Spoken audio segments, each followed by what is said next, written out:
Hi guys, welcome back or welcome to my YouTube channel. Today we're going to be talking about things that I feel like I did that did not get me into Cambridge. A little background about me: I am on a gap year. I did my A-levels last year. I did my A-levels in psychology, biology and English literature and have achieved an A-star in all three of them. I also did an AS Core Maths, which is a one-year course that I finished in year 12, in which I got an A. And during the September of 2021, that is in year 12, no, that is in year 13, that I applied to study psychology at Cambridge. And I applied to the BA Psychological and Behavioural Sciences course at Godwell & Keyes College at Cambridge, and I was invited to do an interview. I was invited to do the assessment that the college had for the course, and in January when we got the results, I found out that I had been pulled, sadly, and no other college had the space or was willing to take up my application, and therefore I remained pulled and did not, sadly, get into Cambridge. Anyway, moving on. So this video is going to be split up into parts where I tell you things that I feel like I did well to be able to at least get an interview, and things that I feel like I could have done better, or things that I did not do that might have pushed my application from the pool into the offers list. I hope those of you who are wishing to apply to Oxford or Cambridge find this video helpful. While a lot of these points might be subject specific to psychology, because that is what I was applying to study, you can apply some of these points in the broader aspect, regardless of what course you're applying to do. Without further ado, let's get right into it. For the first part of the video, things that I feel like I did do well that got me an interview and a offer to at least get an interview to Cambridge and actually talk to the professors. Number one was a highly academic personal statement. When you're applying to university, if you've got any sort of mentor that's helping you prepare your personal statement to apply to Cambridge, they will tell you to make 80% almost of your personal statement highly academic. Now, this is not just writing about your studies that you do in school, obviously, as you already probably know. It is about all the super curricular activities that you are doing outside of school that help prove, in a sense, that you are really passionate about the subject that you are applying to study.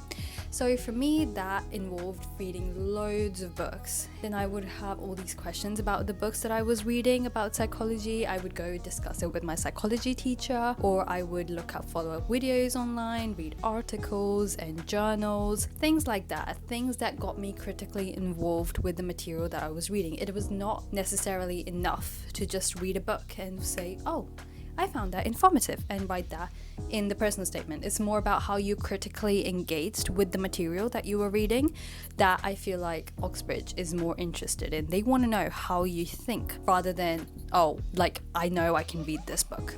Anyone can do that. So engaging with your supercurriculars is highly important. You can watch documentaries, read books, talk to people who have done things in your field, things like that. So apart from having a highly academic personal statement, you also need to have really high grades. If you imagine that you are the top of your school or sixth form or college and you're wanting to apply to Oxbridge, right? Every other student who is at the top of their school or sixth form or college might also have the aspiration to apply to the same institution. So you're going to be competing against not your peers, but people who are similar in academic capabilities to you or much more advanced than you. And therefore, when you're competing against such a crowd, your grades need to be tip-top, and that includes GCSEs and A-levels. So for me, I didn't actually get to give my GCSEs because I was in a part of the cohort that did not do the GCSEs in 2020. So I do feel like my GCSEs were lacking to some extent because I didn't actually get to do my exams, but it is what it is. That just meant that I had to work harder in A-levels to ensure that all of my predicted grades were the best they could be, and work towards your grades and make those predicted grades your final grades. Number 3. So this is once you actually get invited to interviews. So this is something that I feel like I did really well in the interviews, was talking out loud. The thing is, when the interviewer asks you a question, and if you just stay there silent, they're not gonna know what's going on in your head. The only way that you can tell them, hey, I'm not stupid, I am thinking about your question. This is what is going on in my head. And you lay it out on a platter for them to see, because my interviewers would jump in and say, oh, okay, that's interesting, how about you consider this? They might push you slightly into the right direction because they're not there to catch you out. They want to see how your brain works, and the only way they can do that is if you actually speak your thoughts out loud. That is another great thing that you can do to calm your nerves, because God knows the day of my interview I was a bundle of nerves. I was a jumble of nerves. I would snap at any moment. But speaking out loud really, really helped center me and focus my attention onto what was asked instead of spiraling and thinking I messed everything up. That sums up things that I feel like I did well. Now for part 2, delving into things that I feel like I did not do so well, or things that I could improve on that might have nudged my application into the offer column instead of the pull column.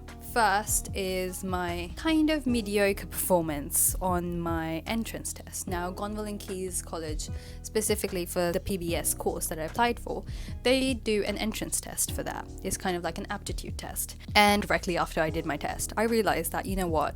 It wasn't the best test I had done in my life, and I knew that right after I turned my paper in. And I feel like if I had just taken a bit more time to prepare myself for the entrance test, I would have done probably a bit better than mediocre, because the time constraints were quite tight. I could have done maybe good on that, which may have or may not have had an effect on my application.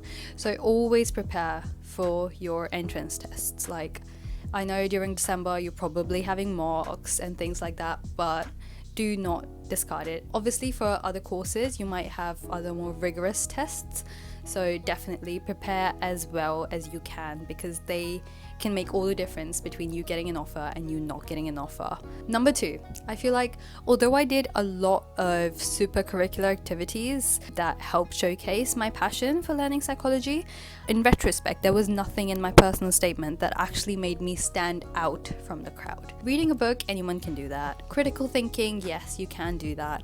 It does not make me special. It does not give them the one thing that they're looking for that can single me out as, oh, she's got that something new. I found that there were a lot more things, like more hands-on things that I could have done. Obviously, when I was applying, we were still in the whole kind of lockdown situation, and there wasn't a lot of work experience opportunities. Grab every single opportunity. Like, literally, there were people who had literally volunteered at orphanages and were able to see the effects of institutionalization firsthand. Things like that, things that really make you go like, oh wow, they've put in the effort for that subject. Go volunteer at your hospital, go shadow a teacher, a dentist, whatever it is that you want to do. Find something that is related or even remotely related to that, and get yourself involved in it fully, wholly, physically. Even something as simple as doing a survey in school and then maybe doing like an analysis on that, like about happiness levels or like caffeine and sleep. Something that gets you involved, that uses your brain more than just reading a book. I feel like if I had done something along those lines, that might have made me stand out more in my personal statement and in my overall application. Do not repeat that mistake. You've got opportunities, you just need to look for them, okay? So to finish off, I just want to say, very best for your application wherever you're deciding to apply. If you want to apply to Oxbridge, well done, good for you, go for it. If not, whichever uni, whichever college, wherever you want to go, good luck, because applications process is hard.